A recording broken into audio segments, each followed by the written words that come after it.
Da Nang, Vietnam. President Trump pitched a Go It Alone, America First trade policy to a gathering of nations on Friday that once pinned their economic hopes on a regional pact led by the United States, vowing to protect American interests against foreign exploitation. "We are not going to let the United States be taken advantage of anymore," Mr. Trump told leaders at the Asia-Pacific Economic Cooperation Forum in Da Nang, Vietnam. "I am always going to put America first, the same way that I expect all of you in this room to put your countries first." Promising to pursue mutually beneficial commerce through bilateral trade agreements, Mr. Trump roundly condemned the kind of multilateral accords his predecessors pursued, reprising a message he brought to China this week that blamed weak American leadership for trade imbalances that he said had stripped jobs, factories, and entire industries from the United States. "What we will no longer do is enter into large agreements that tie our hands, surrender our sovereignty, and make meaningful enforcement practically impossible," Mr. Trump said. It was a strikingly hostile message to an audience that included leaders who had tied their fortunes to the Trans-Pacific Partnership, a sweeping 12-nation accord that was to be led by the United States, from which Mr. Trump withdrew immediately after taking office. And it indicated the degree to which, under Mr.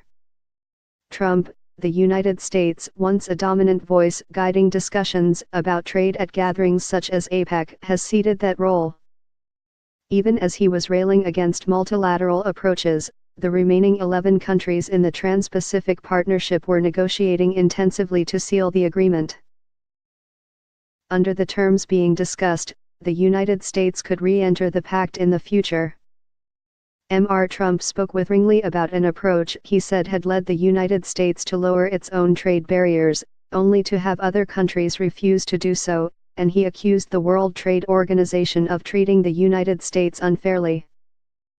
Many of the president's toughest lines, his vow to fight the audacious theft of intellectual property from American companies and the forced transfer of technology to foreign firms, were aimed at China.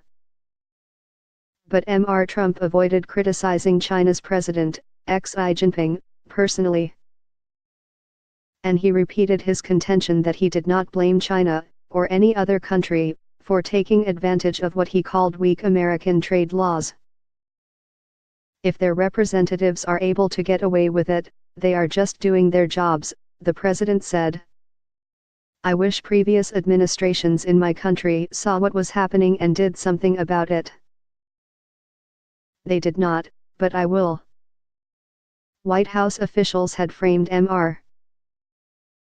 Trump's speech as a chance to articulate the theme of a free and open Indo-Pacific region, which the Trump administration has adopted as its answer to former President Barack Obama's pivot to Asia. First proposed by the Japanese, it envisions the United States strengthening ties with 3 other democracies in the region: Australia, India, and Japan, in part to counter a rising China. But the president offered few details about that approach.